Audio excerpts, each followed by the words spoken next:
Hello, and welcome to episode 6 of 4 Random Books. And the theme for this episode is War at Sea, which is why these are some fairly colossal books. But good books. Let's start off with Jurgen Rohwer. Chronology of the War at Sea, 1939 to 1945, the Naval History of World War II.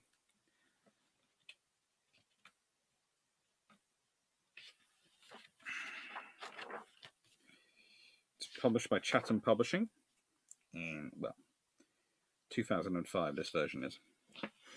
And it is just colossal. I have read from it before, but it is beautiful. It's got things like, let's say, November 1939 in Norway.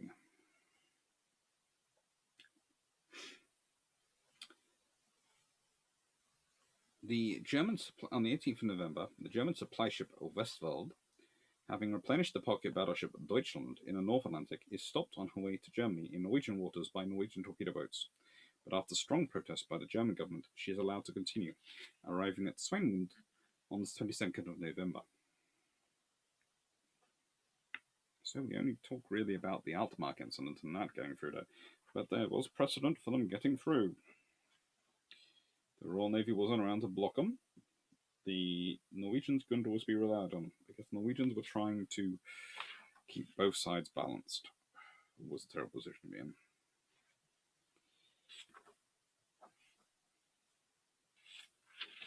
Let's stick with Norway.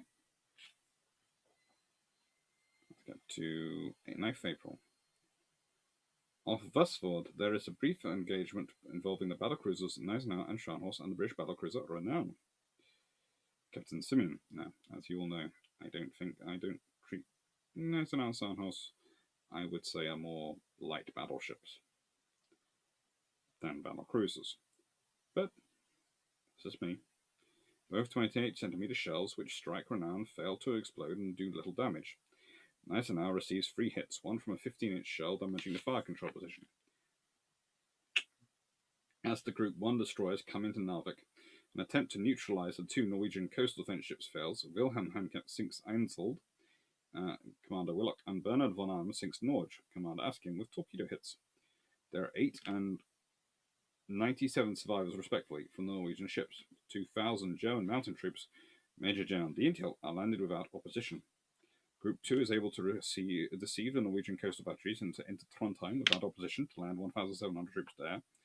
And Group 3 is fired upon by the Norwegian coastal batteries in Bergenfjord, and Königsberg is hit by 3 and Bremenz by 1 21cm shells.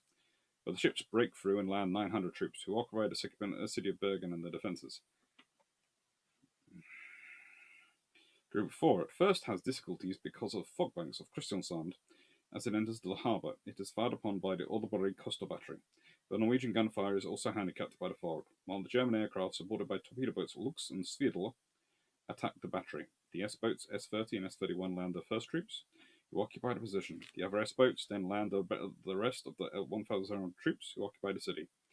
Norwegian submarines B2 and B5, the torpedo boat Odin, and the old torpedo boats Kjell, Kvik, and Blink and Linn, as well as high whalers, are captured and taken over. The interned German U-boat U-21 is freed, B5 becomes the UC-1, and Odin is renamed Panther. The remaining ships enter service as harbour defence craft. Group 5 has to pass the long Oswald Fjord, where the defenders are already alert. In the Drobak's Narrows, the leading heavy cruiser Blucher is targeted by Oscar Fort with gunfire and torpedoes, and capsizes with heavy loss of life. 125 sailors and 195 army personnel perishing. At Horten, the Norwegian miner Olav Teriksen sinks the German motor minesweeper R-17. After the German ships have landed, the Norwegian coastal defense ships Harald Hardrafer and Togesund and the torpedo boats Boulder and Gilmer are captured. These 5 vessels later enter service respectively as Brumner, Thetis, Nymph, Leopard, Low, Thetis, and Nymph. Being modified Low, Thetis and Nymph being modified as A ships off Stavgar.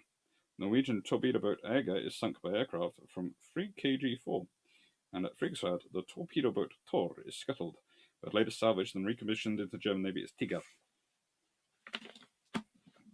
is a wonderful book, and this is not going to be 15 minutes because none of these 4 books are going to be quick. But that's worth reading.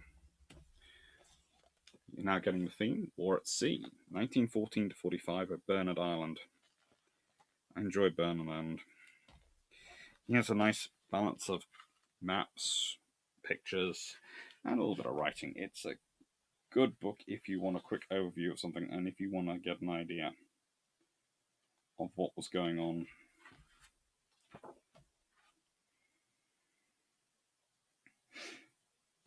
The new Ark Royal demonstrated that an adequate carrier could be built on only 23,000 tons, which figure was adopted. The threat from bombing, however, was soon better appreciated, and the addition of horizontal projection in strategic ships limited to the same capacity displacement greatly reduced aircraft capacity, which is why they should have gone for 25 to 30,000 tons.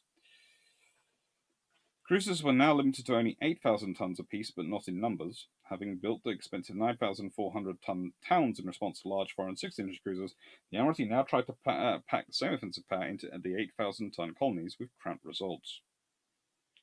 I love the way he thinks the Towns are 9,400 tons. The battleships Bismarck and Turbot, laid down in 1946, exceeded their official displacement by over 10,000 tons, and went on to prove that in action, cheating not only paid off, but paid off handsomely. It's very much, it's a good book to read, but, you know.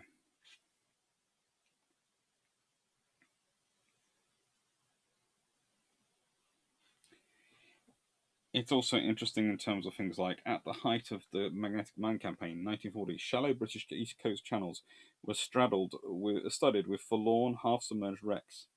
The Union Castle liner Dunbar Castle was an early casualty, being sunk off Northumberland on 9th January 1940, and this is a picture of it. It's a good book, though. It is good. And it has lots of explanation of things. It's a nice introduction book. You may agree, you may disagree with some stuff in it, but it's a nice introduction. And it's Bernard Island, War at Sea, 1914 to 45. So it covers the World Wars. A little bit on the interwar period, but that's kind of sketchy. Next, we have this big beast. Fighting the Great War at Sea, Strategy, Tactics, and Technology by Norman Friedman. Forward by Admiral Sir George Zambellis, KBCB, DSC, ADC, DL, First Sea Lord, and Chief of Naval Staff.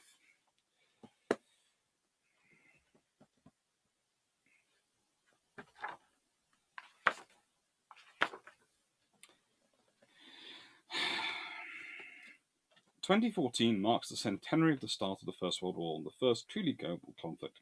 So, notwithstanding the deserving spotlight on the mud, barbed wire, and trenches of the Western Front, this authoritative book by an internationally respected naval historian and strategist is a timely reminder that this war was fought across a much wider front, at sea as well as on land, spanning the entire globe. This new study also provides a showcase of Dr. Freeman's rare ability to understand and explain not just strategy, but also technology and the interaction between both.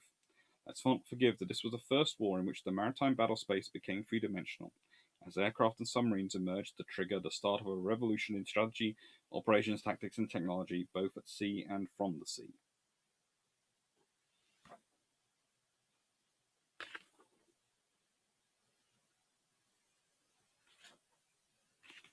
It's a good book.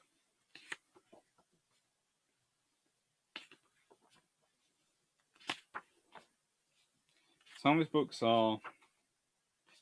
Then there's never a bad book from Norman Friedman, but there are books which are, it's okay.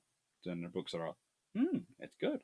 And there are books which are, oh, that's why you got the status you have. This is, oh.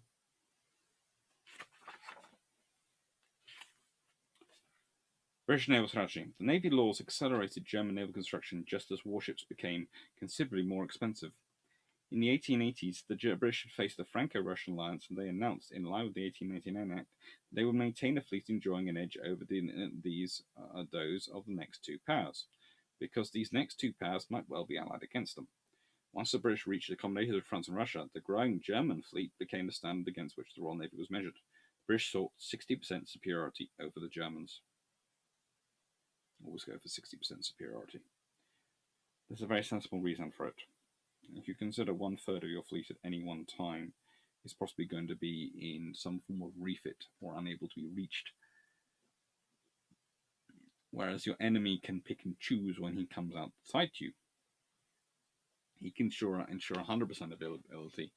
You can only necessarily guarantee 60% availability. So if you have 160% of what he has, then your 60% of 160%, well,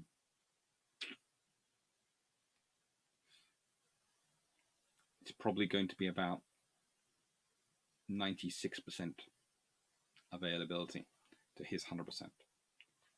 And hopefully you can adjust that a bit more so you're at least equal to him in that strength. Maybe even superior. Especially considering it was actually so close to the UK and they managed to structure the ships operating that well.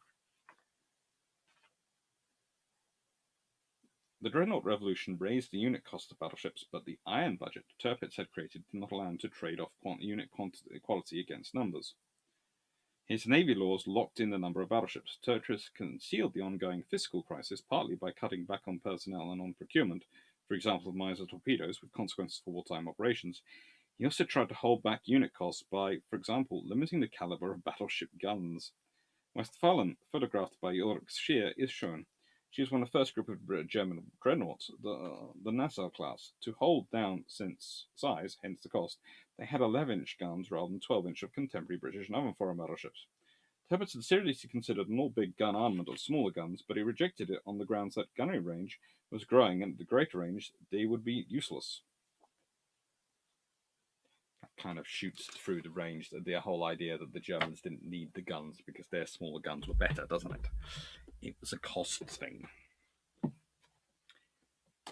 And last book, with roughly 3 minutes to go, War at Sea by Marcus Faulkner. A Naval Atlas, 1939 to 1945. This is gorgeous. This is beautiful.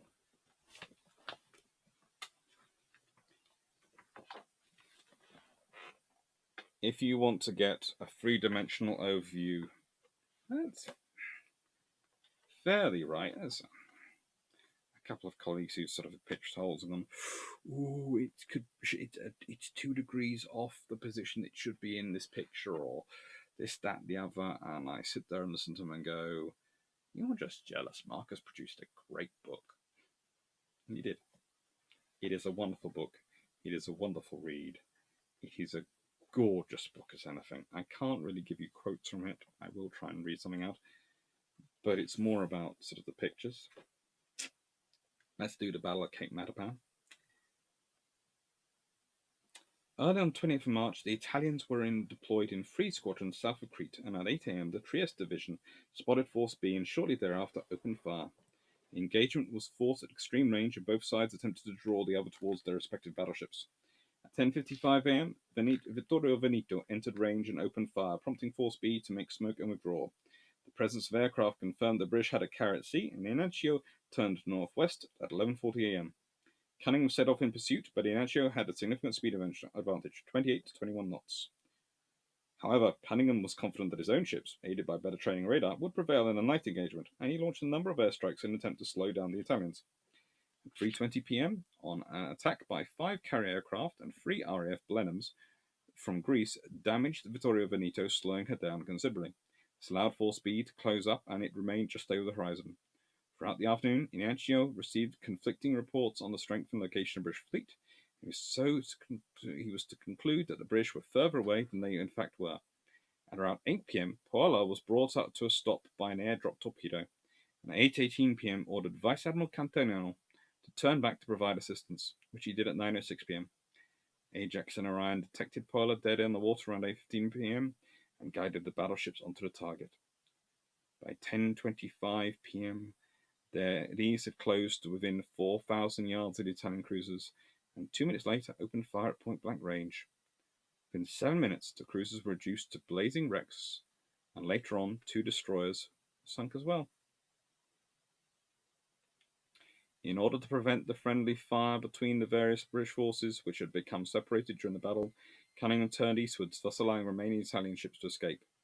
When the British reformed early on the 29th of March, the distance to the Italians was too great, and Cunningham ordered a return to Alexandria. The Italians lost 2,303 killed and 1,411 taken prisoner.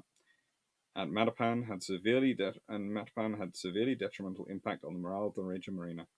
For the remainder of the war, the Italian fleet only operated in the narrow corridor of the central Mediterranean, where air cover from European and African bases was assured. I'm over 15 minutes. This is a gorgeous book. Marcus Faulkner has done an exceptional job. Highly recommend buying it. Hope you enjoyed them. And